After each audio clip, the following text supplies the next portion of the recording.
네, 다음 강연은 SNM 대표이시자 과학기술 분야 전문 교술가이신 전승민 작가님의 알기 쉬운 백신 이야기라는 주제로 현장 강연이 진행됩니다. 백신이란 얘기 특히 요즘 더더욱 많이 듣고 있는 단어 중에 하나죠. 그래서 전승민 작가님께서는요, 이번 강연을 통해 포스트 팬데믹 시대, 그러니까 코로나19 상황에서 우리가 반드시 알아야 하는 백신에 대한 유익한 이야기를 해주신다고 합니다. 어떤 강연일지 정말 궁금한데요. 또 이 강연 속 중간중간 깜짝 퀴즈도 있다고 합니다. 강연에 집중해서 잘 들어주시기 바랍니다. 그럼 전승민 작가님을 힘찬 박수로 모시겠습니다.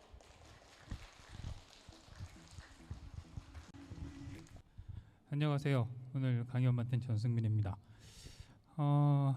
제가 오늘 백신 얘기를 좀 할 건데요. 코로나가 거의 끝나간다고 해서 이제 백신 관심 없어지시는 분들이 많으신 것 같아요. 근데 뭐 언제나 감염병은 있어 왔고요. 앞으로도 그리고 코로나 완전히 정치되려면 한 1, 2년 또 걸릴 것 같고, 우리 생활에 꼭 필요한 것들이니까 혹시 제 드리는 말씀이 조금이라도 도움 되셨으면 좋겠습니다. 자, 제가 오늘 드리는 말씀은 다 이 책에 있는 내용들이에요. 큰 게 주가 되고요, 작은 거는 조금 도움이 됩니다.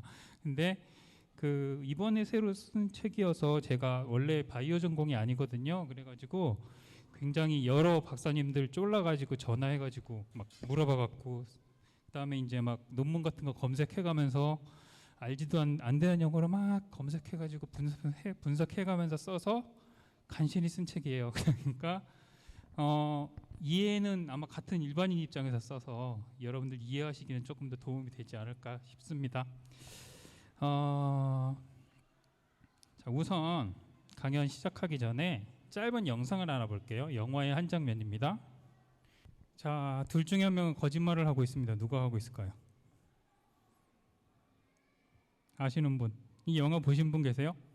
컨테이전이라는 영화고 2018년에 개봉했던 영화인데, 현재의 코로나 상황을 너무 예언적으로 잘 묘사를 해가지고 굉장히 이 센세이션을 끌었던 영화예요. 근데 이제 저 기자라고 얘기를 하는 사람은 사실 좀 음모론자고, 여기 이제 과학자분은 과학적인 사실을 얘기를 하고 있는데, 그 과학자분의 약점을 잡아가지고 당신은 부도덕하다, 당신은 나쁜 일을 하고 있다, 그리고 엉뚱하게 개나리 같은 게 효과가 있으니까 당신들이 지금 약 같은 거 개발도 일부러 풀지도 않고 제약회사들 약을 사라고 하고, 그래서 당신들은 배를 불리고 있는 거 아니냐라고 이렇게 거짓말을 해요.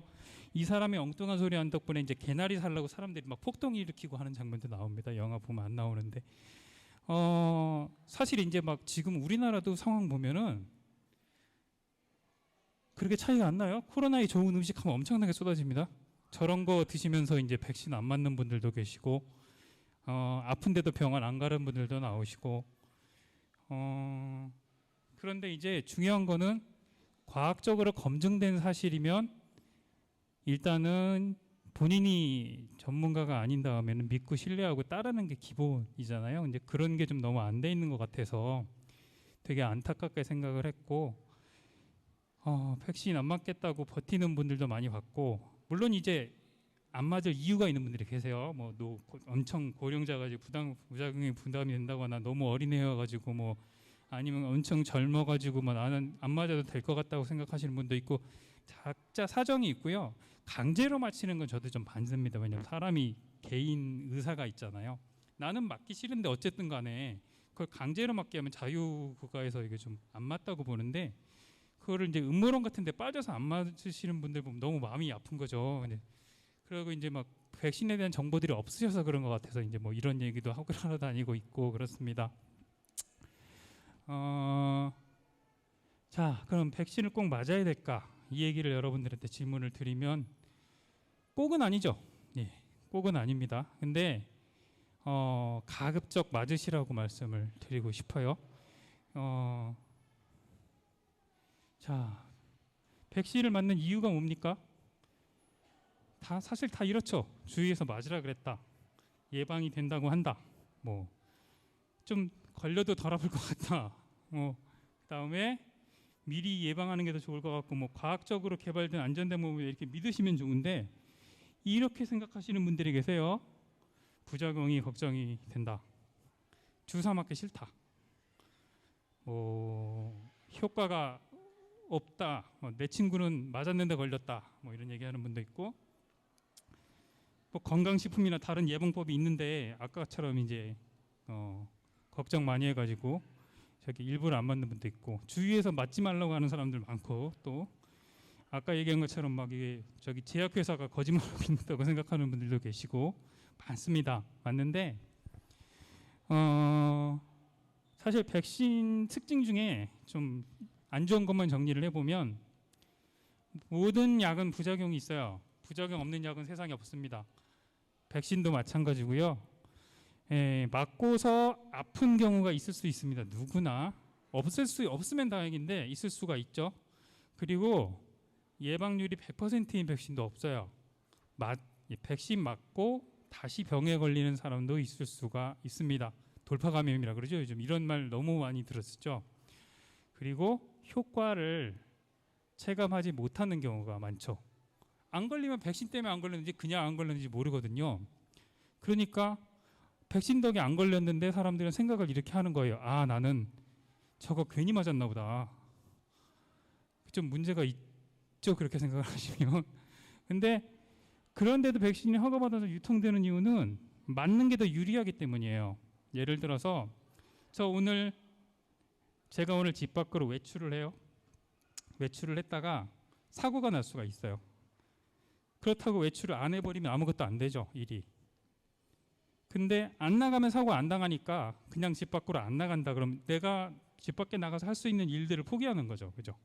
백신을 맞아서 얻을 수 있는 이익이 많으니까 부작용이 있더라도 감수를 하고 생기더라도 이제 큰 문제가 안 된다고 믿으니까 맞는 거예요. 물론 부작용이 우연히 생기는 분들이 있는데 안타깝게 집 밖에 나가도 안타깝게 사고 생기는 분들이 있습니다. 그런 부분 좀 생각해 주시면 좋을 것 같고, 그럼 전형적으로 얘기해볼게요. 그냥 일반 감기 있죠. 일반 감기 백신 맞아본 적 있는 분 계세요? 없죠.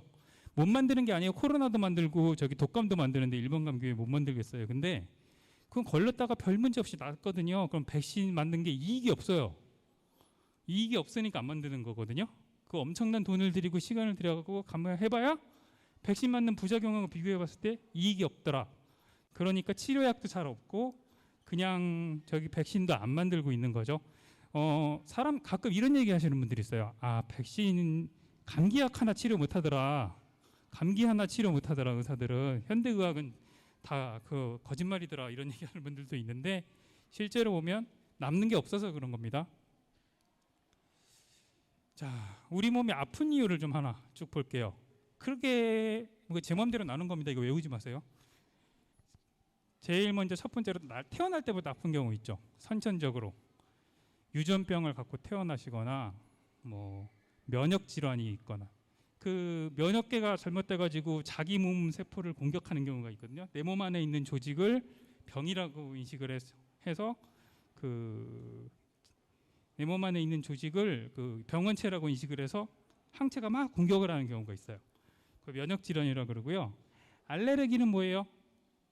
그 병원체가 아닌 물질을 병원체로 인식하는 거죠. 꽃가루라든가 뭐 먼지라든가. 근데 이 알레르기가 재밌는 게 피부에 생긴 뭐라 그래요? 아토피라 그러죠.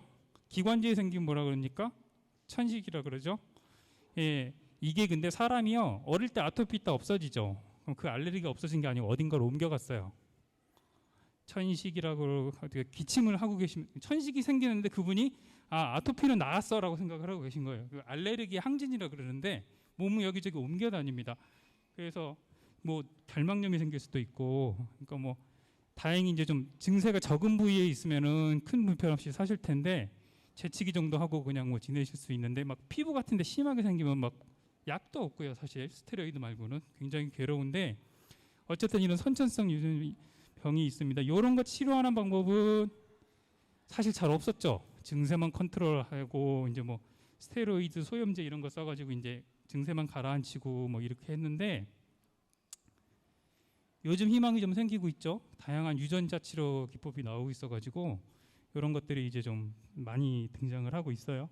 어쨌든 약들도 꽤 나오고 있고 한 제 생각에 한 1, 20년 더 있으면 굉장히 효과적인 약들이 많이 나올 것 같습니다. 그 간에 암이 생기면 예후가 극히 좋지 않다. 대부분의 환자는 사망한다라고 써 있는 게 20년 된 의학 교과서였어요. 요즘 그런 생각 안 하죠. 가면은 아유 뭐 웬만하면 삽니다 이러죠. 이게 아플 때만 병원에 가니까 많은 분들이 이게 뭐야 의학의 발전이 굉장히 빠르다는 걸 못 느끼시는 경우가 많은데 사실 굉장히 빠릅니다. 이런 것들은 좀 알아주시면 좋고요.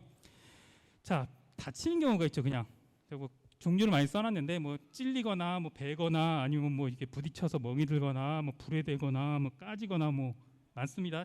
찢겨져 나가거나 저런 거는 뭐 약도 없죠.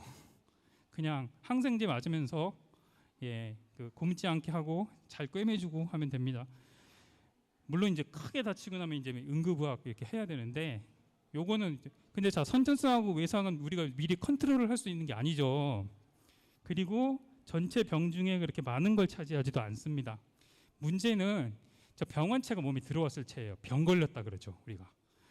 그러면 뭐가 있어요? 크게 네 가지 있습니다. 세균 들어왔을 때, 바이러스가 들어왔을 때, 균류, 곰팡이 종류가 들어왔을 때, 무좀 같은 거, 아니면 뭐 옴인가, 뭐 하여간 이렇게 뭐 이렇게 옴은 기생충이죠. 하여간 뭐 기생충 들어왔을 때 이렇게 해가지고 몸에 이렇게 뭐 저기 외부에 이렇게 생기는 경우가 많아요. 균류가 사실 세상에 엄청나게 많은데요. 이 균류 종류가 사람이 면역이 잘 돼 있어가지고 안 걸려요. 잘 피부에나 좀 걸리고 몸 안에서 문제 일으키는 건 별로 없고요. 기생충은 사실 현대 사회에 거의 박멸됐다고 보이죠. 거의 있지 않은 경우가 굉장히 많습니다. 남은 거 두 가지죠, 그죠? 세균하고 바이러스. 세균하고 바이러스가 남아 있는데 사실 세균 같은 경우에 요즘 세균 감염으로 갑자기 급격하게 폐혈증 걸리는 경우 빼면 세균 감염으로 사람이 죽는 경우는 요즘 거의 찾기가 힘듭니다. 항생제가 좋아져 가지고요. 그러면 사실 인류가 지금 가장 직면해서 싸우고 있는 게 바이러스죠. 지금 우리 바이러스전 하고 있는데 바이러스 질병이 엄청나게 많고요.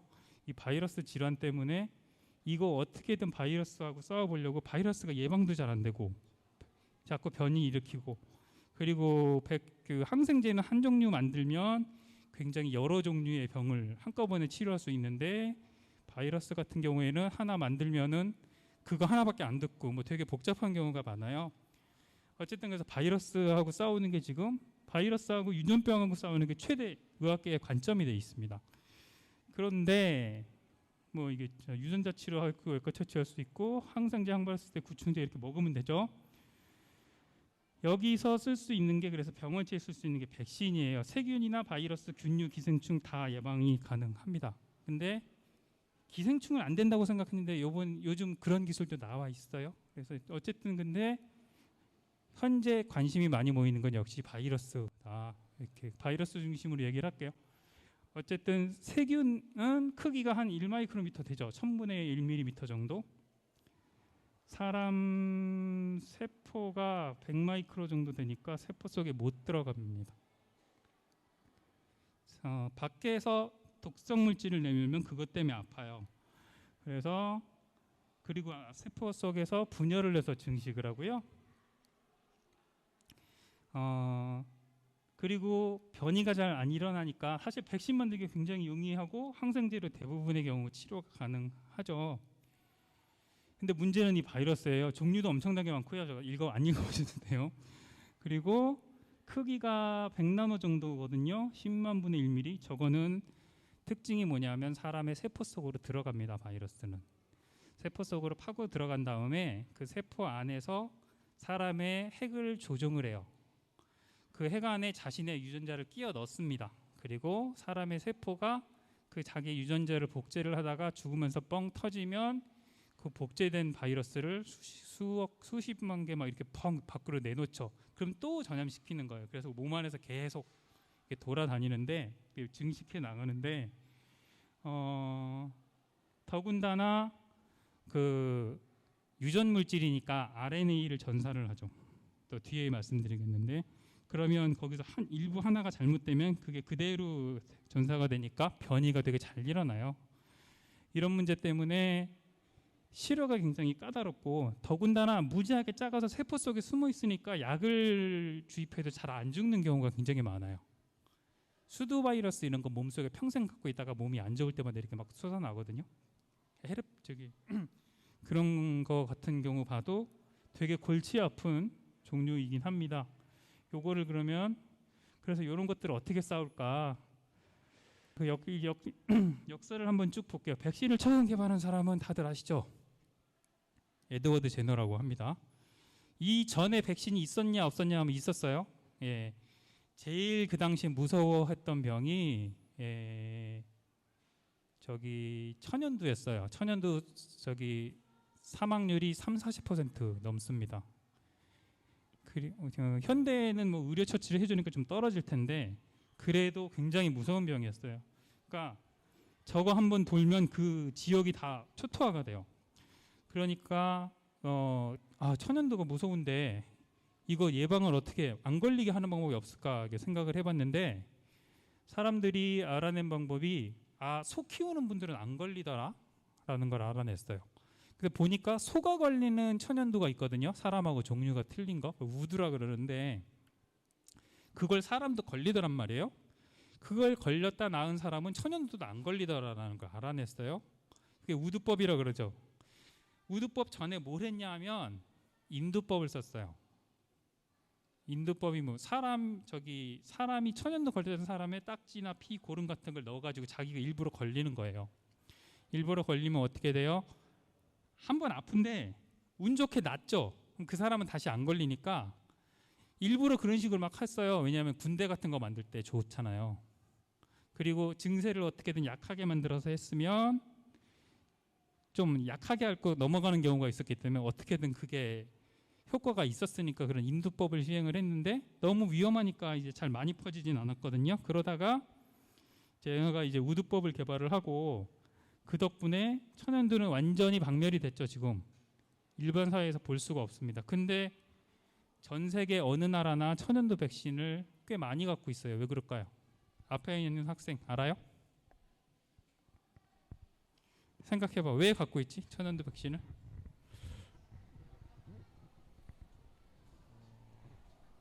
근데 아무거나 대답해봐. 괜찮으니까. 갖고 있는 이유?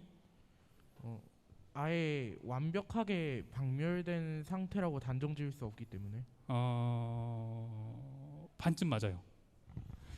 네, 일단 책을 한 권 줄게요. 질문했으니까.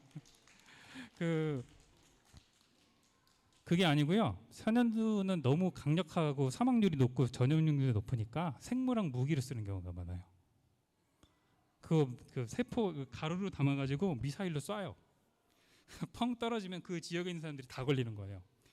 그러면 뭐 백신 없으면 어떡해요? 우리나라도 몇 천만 명분 갖고 있어요. 우두 백신을. 그리고 시간 지나면 폐기하고 새로 만들어서 넣어놓습니다. 그냥 지금 완전히 밖에서는 발생하는 환자가 없는데 그런 것 때문에 계속 우두 백신을 생산을 하고 있고 대응을 하고 있다고 보시면 돼요. 우두 백신 이번에 원숭이도 이번에 원숭이 걸리는 종두가 이번에 또 유행을 한다 그러죠.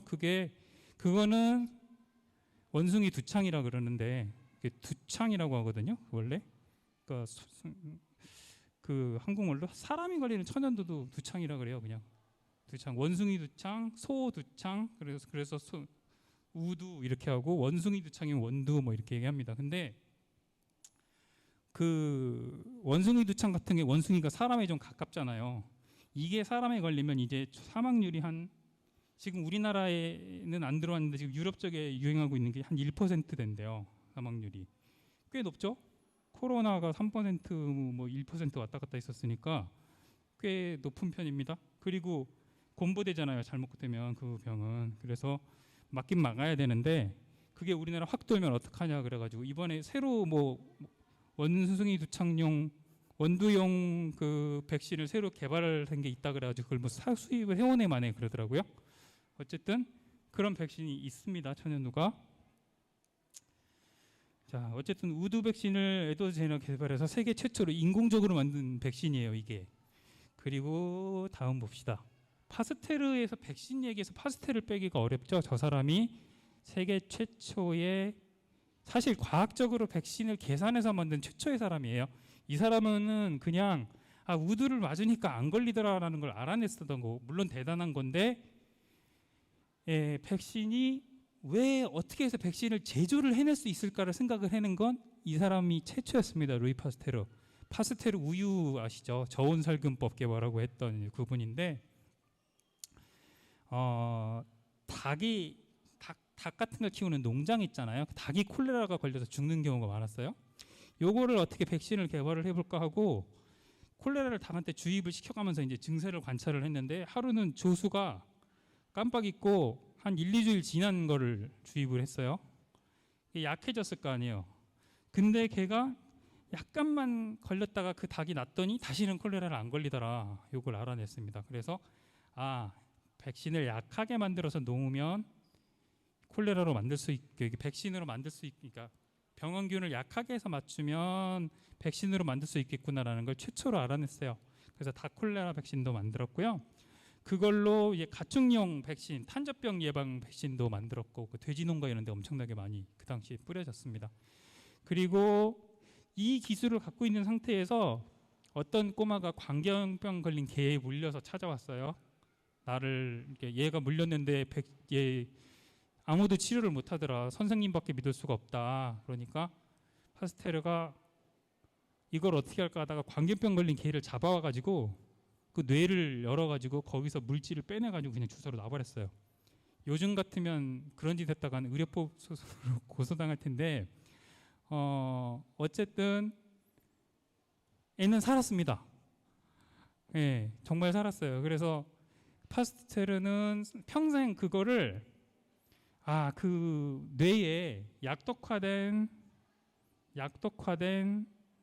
그 분명히 그 바이러스나 뭐 세균이나 있었을 것이다라고 생각을 했거든요. 근데 사실 그 뇌를 꺼내서 석탄산이라는 화학 물질을 처리를 해서 줬는데 죽어버렸잖아요.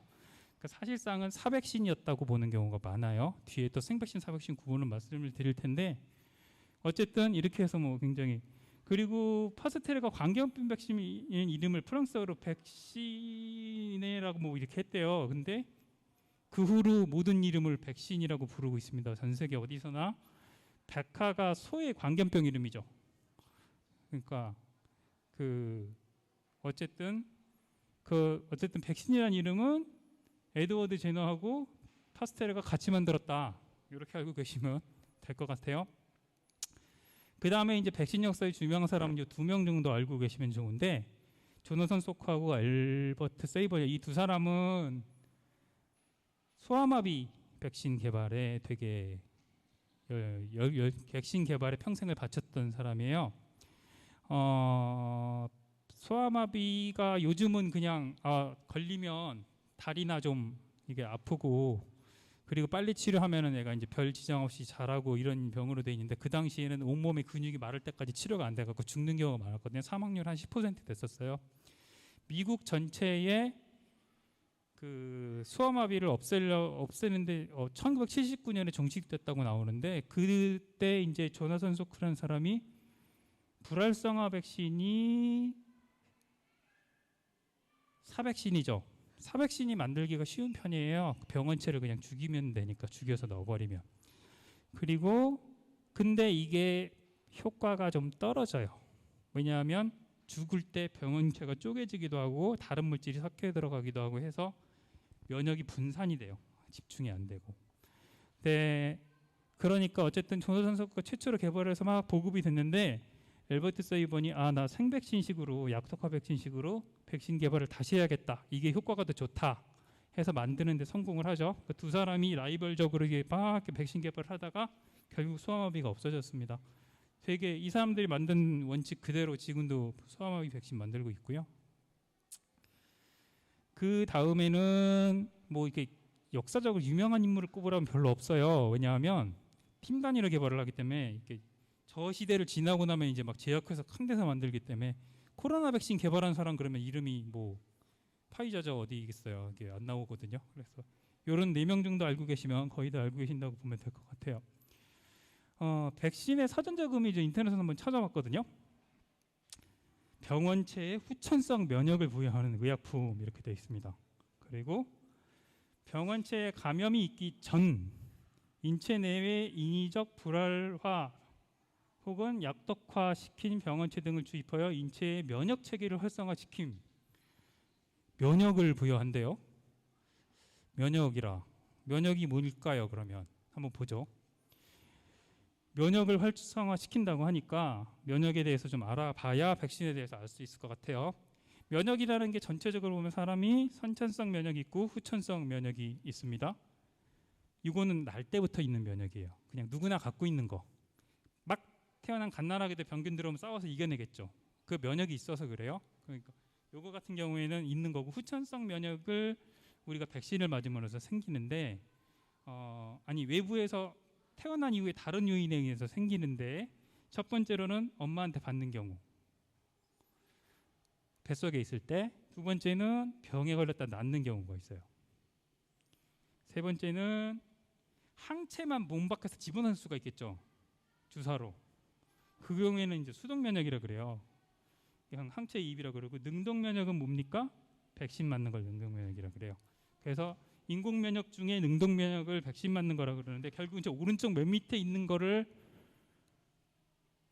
확보를 하려고 지금 모든 세계의 과학자분들이 난리를 내고 있는 거죠. 그러면 후천성 면역을 만들어내려면 뭘 해야 되냐? 항원 항체 반응이라는 얘기가 나와요. 항원이라는 건 결국은 병원체나 병균을 얘기를 합니다. 그리고 거기에 반응해서 몸 안에 있는 항체라는 물질이 달려들어가 가지고 공격을 하게 되는데 그 항원이 들어오면 그 형태를 우리 몸이 기억을 하거든요. 그걸 면역이라 그래요. 항체는 항상 있어요. 항체가 생겼다 뭐 하는 게 아니고 거기에만. 그래서 자, 코로나 같은 경우는 어때요? 저 코로나 그림을 하나 올려놨는데 저 볼록 튀어나와 있는 스파이크 단백질의 항체를 항원으로 삼도록 만들거든요. 백신 만들 때. 그러니까 이 코로나 나중에 이런 코로나 바이러스가 또 들어오면 여기 보고 달려드는 거예요.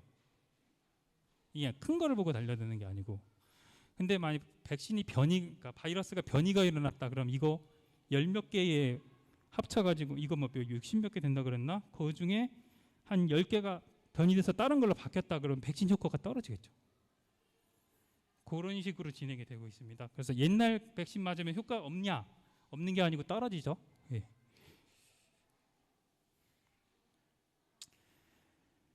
자, 그러면 면역을 생기려면 세포에 대해서 또 알아야 되는데 면역은 세포에서 생길 거 아니에요? 사람 혈액을 우선 알아봅시다. 사람 혈액은 백혈구, 적혈구, 백혈구, 혈소판. 여기서 질문 맞출 수 있는 사람. 백혈구는 한 종류의 세포다. 어떻게 생각하세요? 앞에 학생, 모자 쓴 학생. 백혈구는 한 종류의 세포다.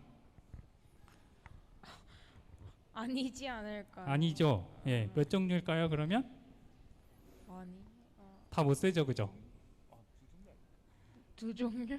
응? 두 종류는 아니에요. 훨씬 많아요. 자, 책. 자, 제가 쓴 책을 드릴게요. 예. 백혈구는 한 종류의 세포예요. 적혈구라는 단일 세포로 되어 있습니다. 산소나 뭐 나를 때 쓰죠. 백혈구는 여러 종류의 세포로 되어 있고요. 혈소판은 심지어 세포조차 아닙니다. 세포가 찢어져서 나온 고형 성분이에요. 그러면 혈액의 3요소를 이 세 가지를 얘기해요. 이거 말고 혈장도 있는데 뭐 그거는 이제 그냥 묽은 액체니까. 자, 그럼 이렇게 많은 종류의 혈액 세포들이 있습니다. 근데 맨 왼쪽에 혈소판 있죠? 밑에 보이시죠? 맨 왼쪽 아래에 거핵 세포라는 게 찢어져서 혈소판이 되거든요. 맨 아래에.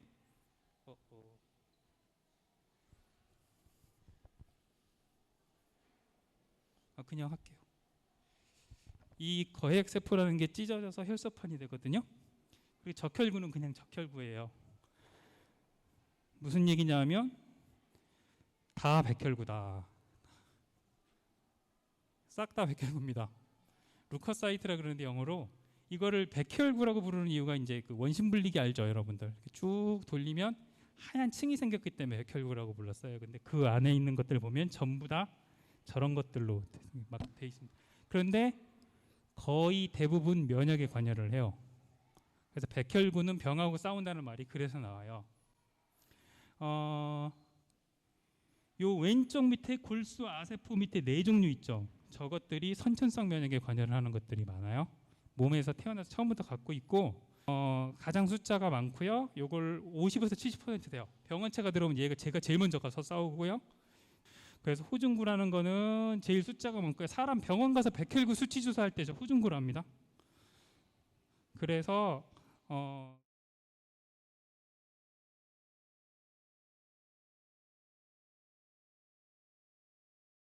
합니다. 근데 비만 세포라는 안 좋은 세포가 있는데 살쪄서 생긴 비만 세포가 아니에요. 그냥 뚱뚱하게 생겨서 비만 세포라고 그러는데 비만 세포라는 게 하고 합쳐져서 알레르기 반응을 일으키는 원인이 되기도 합니다. 근데 없으면 안 돼요. 비만 세포 자체는 없으면 좋은데 얘는 꼭 필요합니다. 그리고 호산구라는 건 이제 기생충이나 기생충이나 이런 것들 공격할 때 쓰고요. 단핵구라는 게 있는데 이거는 유명한 잡아먹는 거 있죠. 백혈구는 이렇게 병기를 울컥 잡아먹는다고 하잖아요. 그 대식 세포가 돼요. 근데 얘는 이름이 굉장히 여러 가지여서 뼈 속에 들어 있으면 뼈파괴 세포라고 하고 신경 속에 들어 있으면 미세 악교 세포라고 하고 간 속에 들어 있으면 쿠퍼 세포라고 해요. 이름이 각각 바뀌죠. 근데 어쨌든 하는 일은 저기 병원체를 잡아먹거나 죽은 세포를 먹어서 없애거나 모든 이제 몸 안에 있는 지저분한 걸 먹어 없애는 아메바 같은 역할을 합니다. 자, 왼쪽에 네 개는 그런데 그럼 이 네 개는 선천성 면역이라고 했으니까 오른쪽에 있는 것들은 후천성 면역이겠죠, 그죠? 보면은 NK 세포라는 게 있는데 여기 가운데 보이시죠? NK 세포라는 거. 저거는 암 세포 죽이는데 많이 관여를 하고요. 그 다음에 T 세포라고 B 세포라는 게 있어요. 이 두 개가 면역의 핵심이에요, 사실 백신 맞았을 때. 자, 백신에서 제일 중요한 게 뭐다? 요거 알아두시면 좋아요. T세포, B세포. 그러니까 백신 맞았으면 T세포가 네 종류가 있는데 더 많아요. 근데 대표적인 게 네 종류입니다. 그 T세포가 네 종류가 있고 B세포가 있고 T세포가 막 다니면서 어떻게 항체들이 움직일까 계산을 하면 B세포가 항체를 만든 게 우르르 몰려가는 거예요. 그러면 T세포는 도움 T세포라는 게 있는데 병원체를 인식해서 항체를 만드는데 직접적인 도움을 줍니다. 보조하는 게 아니고요. 얘가 없으면 항체를 못 만들어요. 에이즈 바이러스의 특징이 뭐냐면 저 도움 T세포를 죽여요. 사람 몸속에서. 어떻게 해요? 항체가 계속 안 만들어집니다. 면역이 없어져요. 두 번째로 세포 독성 T세포라는 게 있는데 감염된 세포나 유전자 변이 등을 일으킨 세포를 제거를 해요. NK하고 비슷한데 얘는 면역에 따라서 움직이니까 더 효과가 좋겠죠. 그리고 기억 T세포라는 거는 병원체를 장기 기억, 그러니까 우리 백신 맞았을 때 평생 면역되고 하는 게 저 기억 T세포 덕분이다, 이렇게 알고 계시면 되고요. 조절 T세포라는 거는 헌병이라고 생각하시면 돼요. T세포 중에 잘못 만들어져 가지고 막 그 과잉 증식해 갖고 우리 몸속에 있는 조직을 공격하도록 만들고 이런 경우들이 있거든요. 걔들을 잡아 죽이는 일을 합니다. 자, 여기까지 면역까지 쭉 했어요. 이제 했는데, 자, 그럼 이제 백신에 대해서 알아볼게요. 길다. 자, 여기까지 배경 지식 이제 들어온 거예요. 자, 1세대 백신이 아까 생백신하고 약독화 백신하고 불활성화 백신, 세 백신이 있다고 했죠. 이거는 되게들 많이 들어봤을 거예요. 백신의 종류는 뭐가 있나요? 그러면 생백신하고 사백신이요. 근데 이게 조금 요즘 이 얘기를 하면 안 맞는 게 1세대 백신 얘기여서 그래요. 저 당시에는 생백신하고 사백신으로만 남았거든요. 아까 얘기했듯이 생백신을 어떻게 만드냐면 옛날에는 그냥 무조건 물기에서 막 맞췄어요. 세균인 경우에는 그게 좀 가능했는데 바이러스 같은 경우에 조금만 들어가면 확 번져버리니까 이게 불가능한 경우가 많거든요. 그러니까 좀 저 방법으로 모든 백신을 만들기가 힘들었어요. 그러니까 어떻게 해요? 그냥 막 죽여서 넣은 거예요. 사체를, 병균의 사체라고 생각하면 돼요. 그걸 사백신이에요. 효과는 생백신이 더 좋습니다. 왜냐하면 이제 거의 그 병원체에 그냥 걸렸다 낫는 거기 때문에 가장 효과가 뛰어나다고 보여지는데, 그런데 위험하잖아요. 그러니까 요즘 나오는 방법은 뭐냐면 실험실에서 그거하고 똑같은 세균이나 바이러스는 맞는데 독성이 없는 걸 배양을 해요. 그걸 맞춥니다. 그러니까 약독화 백신이라 그래요. 죽였다, 살아있는 백신이라고 안 하고 약독화 백신이라는 말이 더 정식 용어입니다. 그리고 사백신은 바이러스는 원래 생명체가 아니죠. 그러니까 죽은 백신은 말이 좀 말이 안 되니까 불활성화 백신이라는 단어를 많이 씁니다. 네. 자, 계속 할게요. 네, 고맙습니다. 이 1세대는 그래서 이 생백신하고 사백신으로만 나누는데, 사백신이 더 안전하고 어떻게 사백신으로 좋게 만들어 보고 싶은데 효과를 높이는 방법이 없을까 계속 고민을 하기 시작을 합니다. 그러다가 특수한 사백신들이 나오기 시작을 해요. 그래서 2세대는 사백신의 업그레이드 버전이 되겠습니다. 그래서 톡소이드 백신이라는 거는 좀 특별한 데 따로 써놨거든요. 그래서 쟤는 병원체가 만든 독성의 면역을 갖도록 하는 방법이 있어요. 병원체 자체가 아니고, 그러니까 독의 면역을 갖도록 하는, 그러니까 독도 단백질 성분이기 때문에 면역이 가능하거든요. 그걸로 해서 이제 하는 경우가 있는데, 파상풍 아마 그런 게 저걸로 예방을 할 거예요. 근데 그 외의 백신들을 보면 대부분 특징이 뭐냐면 제조합 백신이에요. 제조합 백신이 뭐냐면 세균 같은 거, 박테리아에 사람이 임의적으로 여기다가 그 유전자를 넣어줘요. 실험실에서, 밖에서 하는 게 아니고. 그 세균이 항체 물질을, 항원 물질을 만들면 그걸 몸속에 넣는 거예요. 그거를 이제 제조합 백신이라고 하는데, 그 모양 따라서 아다니 뭐 바이러스 유사입자 백신 되게 여러 가지 있는데 제조합 백신 계열이 보통 그래서 2세대라고 합니다. 그리고 3세대는 유전자 기술을 이용하면, 제조합 백신도 유전자 기술을 이용을 하는데 차이가 뭐냐면 세균에 있냐 사람에 있냐 차이가 있어요. 사람 몸에 직접 하면은 3세대가 되고요. 예. 그래서 요즘 코로나 때문에 엄청 유행해졌죠. 바이러스 벡터 백신이니 mRNA 백신이니 각각 원리는 좀 이따가 제가 또 다 알아보겠습니다. 이렇게 등등등이 있어요. 이렇게 1, 2, 3세대로 지금 나눈다고 보시면 되고요. 자, 그럼 코로나 백신 좀 알아볼게요. 이제 그 기본적인 원리 다 알아봤으니까. 제일 유명한 게 요즘 화이자 백신이죠. 화이자하고 모더나 백신이 제일 유명한데 지질 나노 입자라는 걸 쓴다라고 써 있어요. 지질 나노 입자가 뭐냐면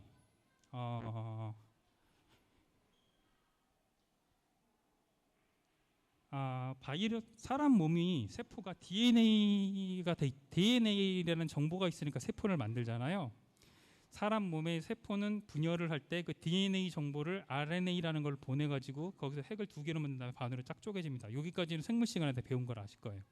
근데 그 단계에서 바이러스가 자기 증식할 때 그걸 이용해가지고 증식한다는 얘기를 좀 아까 말씀드렸잖아요. 근데 그 방법을 우리 인간이 채용을 하자. 그래가지고 거기다가 바이러스가 들어가는 게 아니고 지질로 싼 그 유전자 전달 물질 메신저 RNA라는 걸 집어넣습니다. 그러면 사람 세포가 항원 물질을 몸속에서 생산을 하기 시작합니다. 몸속에 있는 세포가 항원을 만들기 시작을 해요. 안전한 이렇게 하는 이유가, 밖에서 만들어 넣어도 되는데 왜 이렇게 하냐면 다른 이유가 없이 굉장히 백신을 빨리 개발할 수가 있어요. 왜냐하면 그 병원체만 갖고 오면 거기서 그냥 RNA 이렇게 따내면 되거든요. 그거 그러니까 주사로 집어넣으면 끝납니다.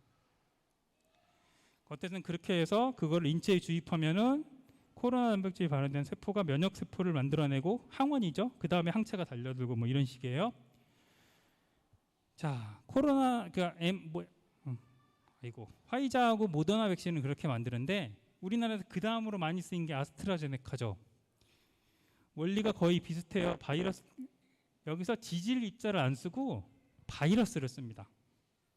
그 차이예요. 그러니까 벡터라는 게 전달체거든요. 바이러스 벡터 방식.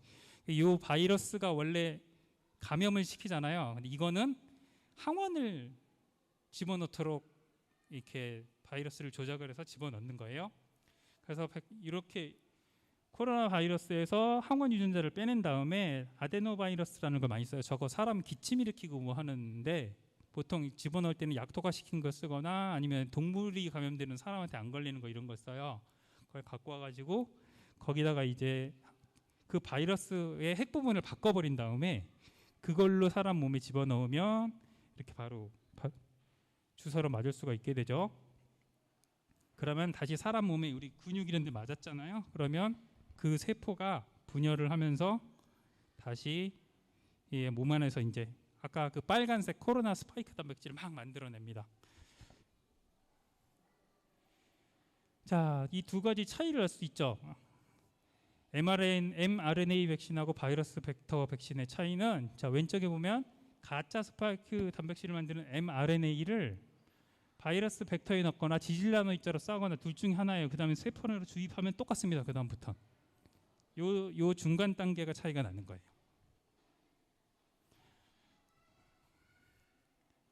그 다음에 제조합 백신이 아까 2세대 백신이라 그랬죠. 사실 주사로 맞을 때는 제조합 백신이 제일 안전합니다. mRNA나 저기 바이러스 벡터 백신보다. 그래서 여러분들 백신 뭐 맞을래요 하면 저 같으면은 노바백스 맞을 것 같아요. 제조합 백신이거든요. 왜냐하면 지질나노 입자나 바이러스 벡터를 안 쓰기 때문에 부작용이 일어날 단계가 하나 없어져요. 부작용 생길 확률이 훨씬 줄어들어요. 실제로 저기 친구들 바이러스 맞은 친구들 얘기 물어보면 나 화이자 맞고 죽을 뻔했어. 뭐 저기 아스트라제네카 맞고 저기 열나서 죽다 살아났어 막 그랬거든요. 근데 그런 친구들이 3차로 노바백스 맞고 와가지고 야 맞은 것 같지가 않아. 막 실제로 효과가 있어요. 부작용 떨어지는 효과가 굉장히 원리적으로도 그렇고 맞는 사람 입장에서는 개발할 때는 이게 더 첨단의 방법이에요. 맞는데 빨리 만들 수 있고 좋은 방법이지만 환자 입장에서는 저라면 이거 맞겠다. 이런 식으로 만들죠. 나방 세포를 이용하여 보통 그거 저기 코로나로 만들 때는 거기다가 그 바이러스를 집어넣어 가지고 거기서 이제 그 유전자 바이러스 물질을 집어넣어 가지고 세포가 항원을 만들면 그것만 떼 가지고 그냥 몸에 집어넣는 방식이기 때문에 확실히 부작용이 더 적습니다.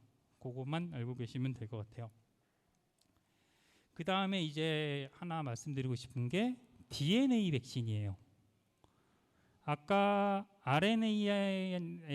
mRNA 백신이나 아니면 바이러스 벡터 백신은 뭔가 다른 물질을 써서 몸 안에 유전 전달 물질을 집어넣죠. 근데 얘는 뭘 어떻게 하느냐 하면 DNA를 바로 집어넣어버려요. 그러면 그게 세포 속으로 들어가 가지고 한 단계 빼버렸죠. 그죠? 그리고 세포 자체가 DNA가 완전히 바뀌기 때문에 효과가 오래 가요. 항원을 되게 오래 그러니까 주사를 2번, 3번 맞을 확률이 굉장히 떨어져요. 문제는 얘가 제일 좋아 보이는데 저도 바이러스 저기 부작용이 생길 확률도 줄어들고요. 문제는 얘가 실험화가 안 됐어요. 사람 걸로는 동물 실험으로는 좀 돼 있었거든요. 왜냐하면 동물이 좀 쉽잖아요. 좀 아파도 얘가 넘어갈 수 있고 부작용 같은 데서 좀 자유롭기 때문에 동물 백신은 개발이 된 게 있는데 저 DNA 백신으로 사람한테 맞는 게 아직 나온 게 없습니다. 나중에 개발만 성공을 하면 저게 제일 좋을 것 같긴 해요. 개인적인 생각입니다. 그리고 자 여기까지 왔어요. 코로나19에 변이 바이러스가 있는데 쭉 한번 알아볼게요. 원종이 중국 우한에서 처음 발견이 됐죠. 그 다음에 알파, 베타, 오미크론 이 세 종류만 알면 돼요. 나머지는 저 세 개가 세계적으로 유행을 했고요. 나머지는 생겼다 없어지고 막 이랬어요. 보면은 원종만 해도 감염력이 엄청났는데 알파는 그거보다 75% 감염력이 뛰어났고 증세는 비슷. 베타는 증세도 전파력이 거기서 또 50% 올라갔었다고 그래요. 근데 결국에는 오미크론 가면서 증세가 독성이 확 떨어졌죠. 이게 사실 아까 교수님도 얘기를 하셨는데 박사님도 얘기를 하셨는데 그 감염병이 돌 때요. 독성이 심하고 사람이 잘 죽는 거는 빨리빨리 먼저 없어져요. 왜냐하면 걸린 사람이 죽거나 격리할 거 아니에요. 모르고 다니는 사람이 병을 퍼뜨리잖아요. 그러니까 증세가 약한 거 위주로 살아남게 돼 있습니다. 그러니까 사람이 100명이 있으면 나쁜 사람, 착한 사람 막 있을 거 아니에요. 나쁜 사람이 있는 회사는 먼저 망하겠죠. 그러면 이제 착한 사람만 남는 그런 원리예요. 그래서 세상이 이렇게 쭉 좋아지는데 그거하고 똑같이 바이러스 중에도 강한 놈, 약한 놈이 있을 거 아니에요. 똑같은 바이러스라도. 그러니까 강한 애는 좀 격리돼서 없어지고 약한 애 위주로 이렇게 퍼져나가게 돼 있어요. 그래서 이런 대팬데믹이 있을 때는 점점 증세는 약해지고 전파력은 점점 올라가게 돼 있습니다. 원칙적으로. 그래서 코로나 처음에 유행할 때 아까 박사님도 한 2년 걸리겠구나 게 저도 마찬가지로 생각을 했었는데 그 이유가 이런 것 때문에 그래요.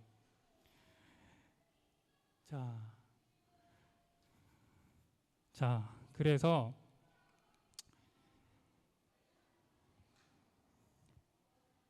차세대 백신 기술들이 쭉 있죠. 첫 번째로 지금까지 아까 코로나 백신 개발된 것들이 나름 최신 기술인데 앞으로 이런 백신들이 나올 거라고 그래요. 첫 번째로는 자가증폭 RNA 백신이라고 하는데 뭐냐면 메신저 RNA 백신 단점이 뭐냐면 면역 기간이 되게 짧아요. 유전 물질을 넣어준 게 소진되면 그 다음부터는 항체를 못 만드니까. 근데 그 안에서 다시 리사이클링을 돌리는 기술이 있거든요. 또 만들고 하는 식으로. 그래서 2차 접종의 부스터 필요가 없는 mRNA 백신이 나올 것 같고요. 그다음에 제조합 백신 계열 중에 나노 입자를 굉장히 작게 만들어가지고 스파이크 단백질의 일부분만, 그러니까 이건 변이에 대응하기가 굉장히 좋겠죠. 그리고 세 번째는 제조합 백신 중에 VLP 백신을 코로나 백신으로 만들려는 노력이 있어요. VLP가 뭐냐면 바이러스 유사 입자 백신인데 항원을 만들 때 바이러스하고 비슷한 모양으로 만드는 거예요. 면역 효과가 확 올라가거든요. 그런 식으로 만들려는 노력을 하고 있어요. VLP 백신은 원래 있는데 자궁경부암 이런 백신이 VLP 백신이에요. 근데 그걸로 코로나 백신을 만들어서 효과를 올려보겠다라고 하는 노력들이 지금 진행이 되고 있고요. DNA 백신은 아까 말씀드렸듯이 실행이 된 적이 없지만 개발되면 제일 좋을 것 같고 이렇게 진행이 되고 있습니다. 10분 정도 남았네. 자, 코로나 끝나가니까 백신 필요 없다라고 했는데 지금까지 근 10년 사이에 되게 크게 유행했던 유행성 병만 뽑아보면 이렇게 나오죠. 사스 되게 크게 유행했었고, 그다음에 H1N1은 신종플루라고 했던 거 지금은 독감으로 격화됐지만 그 당시에 새로 돌아가지고 막 난리가 났었고요. 그리고 메르스도 굉장히 우리나라 유입돼가지고 한동안 난리가 났었고 세계적으로 좀 시끄러웠고요. 문제는 지금 코로나가 되게 점점 약해질 거예요. 코로나는 종식이 되거나 아니면 이제 독감처럼 변해서 계속 같이 살 것 같아요. 근데 문제는 그 중에 또 어떤 거 하나가 갑자기 독성 올라가고 그 다음에 전염력도 높은 게 갑자기 확 퍼졌다 이래 버리면 그 다음부터 또 쭉 퍼지는 거거든요. 아까 배수 얘기했던 것처럼 2명 한 30단계 지나가면 3개 다 감염되니까 그런 현상 언제든지 있을 수 있고, 백신 관련해서 여러분들이 이런 정도 정보를 갖고 계시면 다음에 백신을 맞을까 말까 이런 걱정은 좀 안 하셔도 괜찮겠죠. 백신은 질병하고 싸울 때 제일 효과적입니다. 병이라는 건 안 걸리는 게 최고예요. 미리 걸렸다 낫는 게 예방하는 데 최고인데 병을 안 걸리기 위해서 병을 걸렸다 낫는 건 어불성설이기 때문에 미리 백신으로 예방하는 게 사실 병을 막는 최선의 방법입니다. 그런 건 조금 알고 계시면 좋을 것 같고요. 어떤 백신이든지 공신력이 있다면, 그러니까 우리나라 식약처나 미국 FDA나 이런 데서 인증한 백신이면 믿고 맞으셔도 괜찮아요. 예. 질문 있으신 분 해주셔도 되고요. 네, 제가 사전에 받은 질문이 있는데요. 그 네, 질문에 알겠습니다. 대해서 한번 여쭤보고 싶습니다. 네. 이건 실제 있었던 이야기인 것 같아요. 예. 저는 알레르기가 너무 심해 아나팔락시스도 겪은 적이 있어 코로나 예방 접종을 하지 않았습니다. 그 때문인지 코로나에 감염되었을 때 정말 심하게 아팠는데요. 예. 제가 격리 해제가 될 즈음 어머니도 저에게 코로나가 올마 고생을 하셨습니다. 예. 예방 접종과 코로나 감염 시 증상에는 별로 상관관계가 없는 건지 예. 어머니는 예방 접종을 하셨는데 똑같이 아팠다고 하네요. 네. 그리고 또 동일한 시점에 코로나에 걸린 사람과 예방 접종을 한 사람을 비교했을 때 누가 더 항체가 많이 생길 수 있는지 네. 네, 그 부분이 자, 궁금하다고 합니다. 우선 사람마다 부작용 정도가 다르고 예방 정도가 달라서 그 두 분만 비교하면 안 되고 실험을 해봐야 알겠죠. 그러니까 나는 아팠는데 나는 안 맞았는데 엄청 아프더라. 우리 엄마는 맞았는데도 엄청 아파. 그러니까 효과가 있는 게 아니고 이거는 그 집 두 분의 이야기고 전체적으로 그 백신의 효과를 보려면 굉장히 많은 사람으로 해가지고 퍼센트를 내봐야 알잖아요. 사람마다 증상이 다를 수가 있기 때문에 그래서 2명으로 단정 짓는 거는 좀 문제가 그렇게 생각하면 안 될 것 같아요. 그리고 만약에 이게 알레르기가 문제가 되면 미리 패치 테스트나 해보고 맞는 방법도 있거든요. 그러니까 검사 해보고 맞았으면 좋았을 텐데 그냥 알레르기 있다가 안 맞아버렸다가 좀 많이 아프셨던 것 같아요. 그리고 어머니는 연세가 더 많으니까 증세가 더 심했을 수도 있고 뭐 지금 상황으로는 이렇게 효과가 당연히 있으니까 만들어 파는 게 백신인데 그 집에서는 그렇게 발현이 됐던 거죠. 그걸로 효과가 없다 이렇게 단정하시면 안 될 것 같고 네. 두 번째로 걸렸다 낫는 것과 백신 둘 중에 어느 거가 더 면역이 강한가죠. 네. 걸렸다 낫는 게 최고입니다. 면역은. 근데 그런데 안 걸리려고 걸렸다 낫는 게 말이 안 되죠. 그래서 백신을 쓰시라는 거고요. 예, 모든 질병은 직접 걸렸다 낫는 게 가장 면역이 강해요. 그 이상 어떻게 정확한 정보를 우리 몸에 주겠어요. 근데 그게 안 되니까 백신을 만드는 거고 병에 안 걸리면서도 면역을 획득하기 위해서 만드는 게 백신이니까 면역 자체는 걸렸다 낫는 게 훨씬 강하지만 백신밖에 선택할 수가 없다. 그걸 알고 계시면 좋을 것 같아요. 예, 다른 질문이 또 있나요? 네. 제가 궁금했던 질문 중에 하나인데요. 예, 지금 강의를 들으면서 제가 개인적으로 궁금했던 네네. 게 저는 실제로 코로나19에 걸렸었어요. 예. 근데 그러고 나서 그 이후에 검사를 하니까 계속 양성이 뜨더라고요. 예. 저는 당연히 걸렸다 나았고 증상이 없으니까 음성이겠거니라고 생각을 했는데 예. 6개월 가까이 양성이 계속 그런 나온다고 경우가 하는데 있습니다. 예. 네, 그런 이유는 그냥 몸 안에 아직 바이러스가 남아 있기 때문인가요? 바이러스가 남아 있다기보다 바이러스의 흔적이 남아 있어서 그렇죠. 그러니까 그 바이러스가 그 PCR 테스트라는 걸 해서 알아보는데 보통 그거 이제 바이러스 조각을 증폭을 하거든요. 막 돌려가지고 그러니까 굉장히 미세한 조각만 들어 있어도 그 코로나 바이러스 유전자 지도가 이렇게 ATGC 뭐 아시죠? 항명수 이게 쫙 펴져 있을 거 아니에요. 그 중에 일부만 매치하는 기관에서 탁 나오면은 디텍티드 나오면서 양성으로 떠요. 근데 몸 안에 들어왔던 나는 이제 우리 내 몸에 생긴 항체나 뭐 저기 예방주사 맞아서 생긴 2차 면역, 후천성 면역이나 이런 게 충분히 그 바이러스를 죽였는데 세포 속에 조금 남아 있는 것들이 조금씩 그 찌꺼기를 생산하고 있을 수가 있거든요. 그런 게 오래 가는 경우가 있어요. 그러니까 그런 경우엔 증세에는 아무 문제도 없고 다 나은 거 맞는데 PCR은 나오는 경우 있거든요. 그래서 아마 이런 거 아니까 질병관리청에서도 저기 완치 확인서라든가 아니면 격리 해제 확인서 같은 서류를 떼줘가지고 PCR은 나오지만 나는 걸렸다 나온 적이 있습니다라는 걸 증명하게 해줬을 거예요. 저도 그거 갖고 다녔는데 한동안 걸렸다 나와가지고 그러니까 걸렸다 나은 분이 이거 나오는 거는 좀 한동안 너무 걱정 안 하셔도 괜찮을 것 같습니다. 네. 네, 이제 마지막 질문인데요. 네. 바이러스 치료제 연구 개발 과정이 알고 싶다고 하셨어요. 바이러스는 끊임없이 변화를 하고 예. 끊임없이 나타나고 있잖아요. 예. 그렇다면 치료제나 이 백신은 어떻게 변화하고 있는지 궁금하다고 예. 합니다. 치료제나 백신의 변화 상황은 아까 말씀드렸듯이 DNA 백신도 나오고 있고 자가증폭도 나오고 있고 치료제 같은 것도 항바이러스 제제 좋은 게 좀 나오면 이제 먹으면 항생제처럼 꼴깍 먹으면 좀 제발 치료가 됐으면 좋겠는데 바이러스가 그게 쉽지가 않아서 병마다 약을 따로 만들어야 되고 되게 고생이 많아요. 근데 앞으로 여러 종류의 바이러스 질환을 치료하는 그 약도 만들고 있고 하거든요. 이제 그런 거 나오면 좀 좋아질 것 같고요. 그리고 개발을 어떻게 하느냐고 하는데 약마다 다 달라서 제가 어떻게 좀 한 번에 설명을 드릴 수가 없어요. 근데 아까 저기 1차 시간에 저 박사님 설명해 주셨듯이 그런 실험실 안에서 세균 먼저 배양을 해요. 세균이나 병원체 먼저 배양을 하고 거기서 유전자 떼내는 데 시작을 합니다. 그래서 이제 그 다음에 얘를 배양을 시켜가지고 뭐 이제 그 안에서 이 유전자 정보에 만든 유전자 치료제를 만들 건지 이걸 저기 세균 안에 넣어가지고 다시 항체를 생산하게 할 건지 뭐 여러 가지 방법들을 동원을 해서 방법이 다 다르니까 여기서 한 번에 설명드리기 조금 너무 길 것 같아요. 예, 그거는 그렇게 답변드릴게요. 네, 감사합니다. 답변해 네, 네. 주셔서. 오늘 알기 쉬운 백신 이야기라는 주제로 열정 가득한 강연을 해주신 우리 전승민 작가님께 다시 한번 큰 박수 부탁드리겠습니다.